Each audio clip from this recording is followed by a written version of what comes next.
Copper plate লেডের J এর সাথে অনেক সময় ওয়ার্ড কানেক্ট করতে আপনাদের প্রবলেম হয়। সো কিভাবে আপনি জে লেডের সাথে যে কোনো ধরনের ওয়ার্ড লিখবেন সেটা যদি ইজিলি দেখায় দিই তাহলে হয়তো বা আপনাদের অনেক হেল্প হবে, এবং আপনারা অনেকে হয়তো বা কনফিউজড হয়ে থাকেন যে কিভাবে জে এর সাথে কোনো যদি ওয়ার্ড কানেক্ট করি বা লেটার্স কানেক্ট করে ওয়ার্ড মেক করি, সো কিভাবে করা যায়।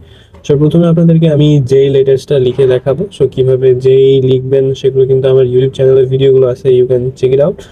তারপরে যে লেখার পরে আপনি যদি এই লেটার্স দিয়ে এখন কোনো ওয়ার্ড করতে চান তাহলে ডেফিনেটলি আপনাকে কিন্তু একটা লেটার কানেক্ট করতে হবে এবং লেটার্সগুলোকে একসাথে করে একটা ওয়ার্ড লিখবেন। সো জে এর সাথে আসলে কোনো এক্সট্রা কানেক্ট করার অপশন নেই আমার বইয়ে, যদি কার্সিভ ক্যালিগ্রাফির যেই যে লেখার সাথে ওয়ার্ড কানেক্টের প্রসেসটা দেখিয়েছিলাম। সো কোপার প্লেটের ক্ষেত্রেও আমি যদি এখানে আপনাদেরকে দেখাই যে জে এর কিন্তু এখানে এক্সট্রা কোনো দাগ নাই যে আপনি এর সাথে কানেক্ট করে ওয়ার্ড করবেন। সো যেহেতু এক্সট্রা ভাবে কোনো দাগ নেই তাহলে আপনাকে এক্সট্রা করে একটা দাগ নিয়ে, ধরেন আমি যদি এখানে একটা জ্যাক লিখি, একটা জাস্ট নাম লিখতেছি, তো জ্যাক লেখার জন্য এ লিখতে হবে। সো এ লেখার জন্য প্রথমে হচ্ছে আমি আগে একটা এক্সট্রা এ লিখে নিলাম।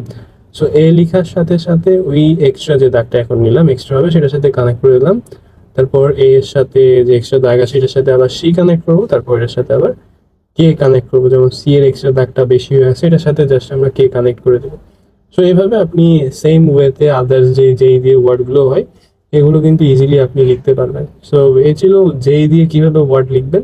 আশা করি আপনারা ইজিলি বুঝতে পারছেন যে যে টার্নিং পয়েন্টটা কোথায়। এখানে কিন্তু আসলে এক্সট্রা ভাবে নিয়ে আপনাকে লিখতে হবে, এবং এক্সট্রা যে দাগগুলো সেটা অবশ্যই যে স্মল লেটার্সগুলো আছে ওগুলোর সাথে কিন্তু এই এক্সট্রা দাগটা নিয়ে লিখতে হয়। সো আপনারা যারা এইভাবে লিখতে চান তারা এই নিয়মটা ফলো করলে ইজিলি যে দিয়ে যে কোনো ধরনের ওয়ার্ড লিখতে পারবেন।